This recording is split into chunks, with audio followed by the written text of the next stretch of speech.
Ancient strategy, modern sales, one usable line per episode. Last time, winning without friction. Today, the power of indirect moves. And why the fastest way to reach a decision maker is almost never a straight line. I had a target account. Big company, clear need for our solution. I found the VP of operations on LinkedIn. Sent a perfectly crafted cold email. Direct, value focused, concise, no response. Sent a follow-up, nothing. Third attempt, still silence. So you went direct.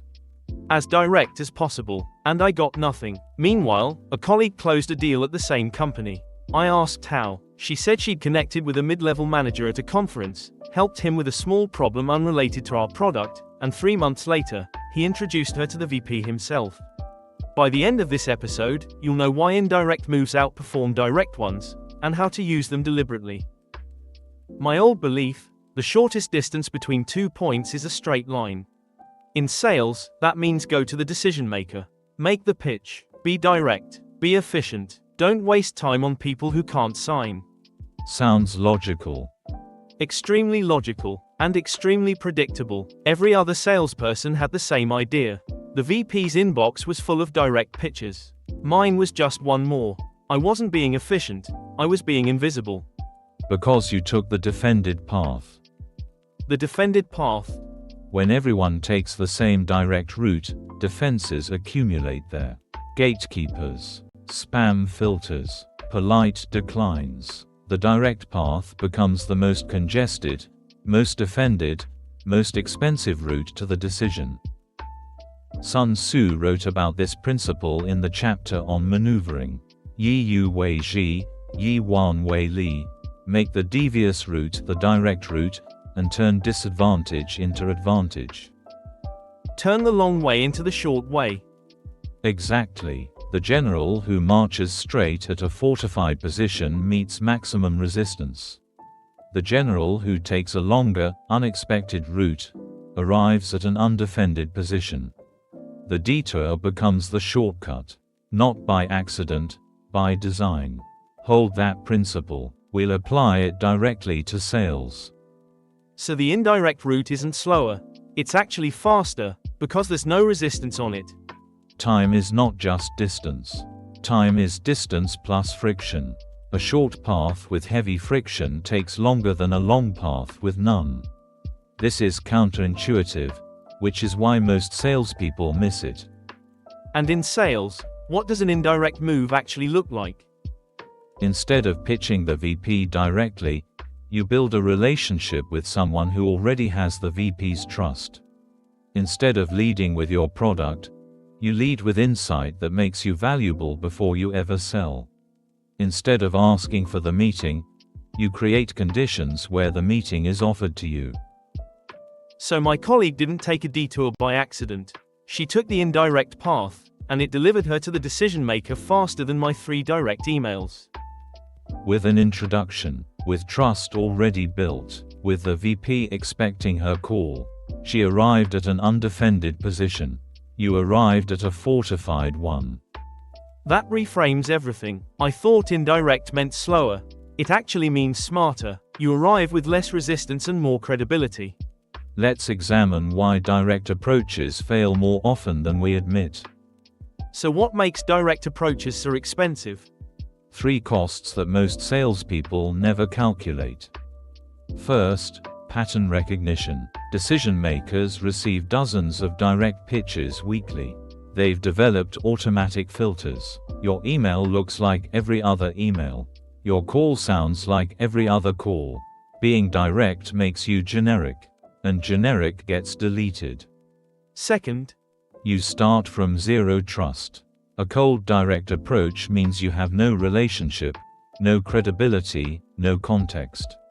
Everything has to be earned in that first interaction. The bar is impossibly high.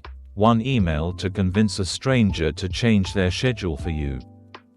And third, you reveal your intent immediately.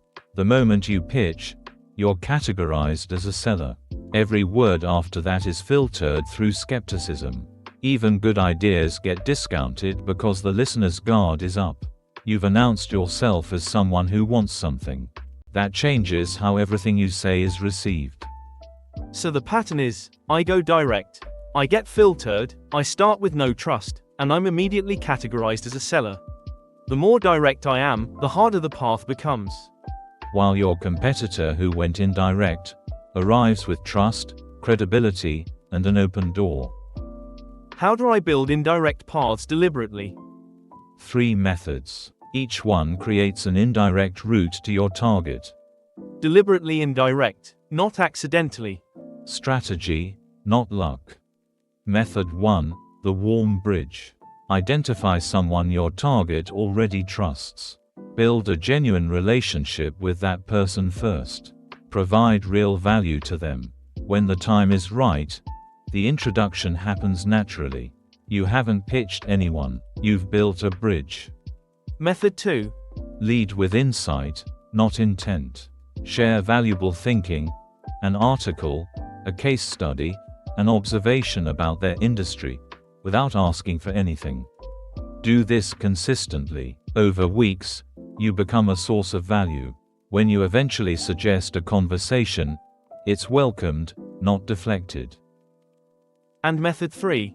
Create proximity without pursuit. Attend the same events. Contribute to the same communities. Comment thoughtfully on their content. Be present in their world without ever pitching. Familiarity builds. And when the moment arrives, you're not a stranger making a cold approach. You're someone they already recognize. Now, the one line for this episode. Let's hear it. Go indirect. Arrive first. Go indirect. Arrive first. When you're tempted to send that cold pitch, pause. Is there an indirect path? A connection? A way to add value first? The indirect route feels slower. But when you arrive without resistance. And that's faster than fighting through defenses. So it's not about being passive. It's about being strategic. Direct is obvious. Indirect is intentional. The detour is designed, not random. 2 more tools. Ask yourself, who already has this person's trust, and how can I earn theirs first?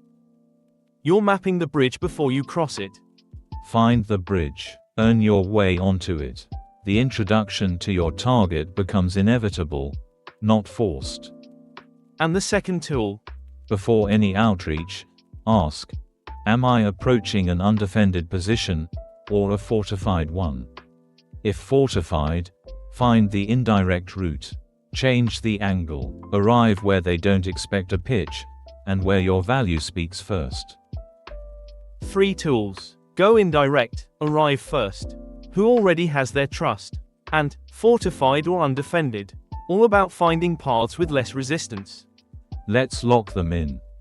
Here's my takeaway. Direct approaches fail because they're predictable, trust-free, and immediately categorized.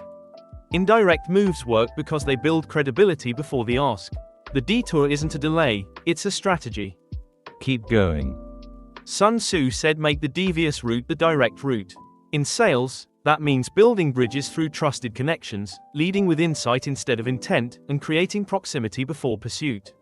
The indirect path has no gatekeepers because nobody expected you to take it. The principle, the fastest route to a decision is the one with the least resistance. And that's rarely the most obvious one. Drill zone. Come back here before your next prospecting session. You've identified a high-value prospect. Your instinct says, send the email. Make the pitch. Be direct. What do you tell yourself? Go indirect. Arrive first. Again, like you've seen what happens to armies that march straight at the fortress.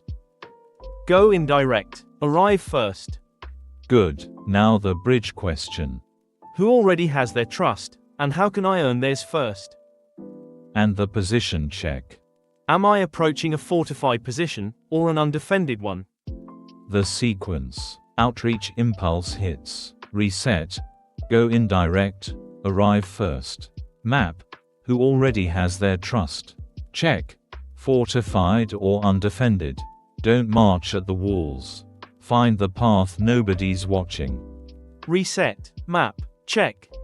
This week's test. Pick one prospect you've been approaching directly with no results.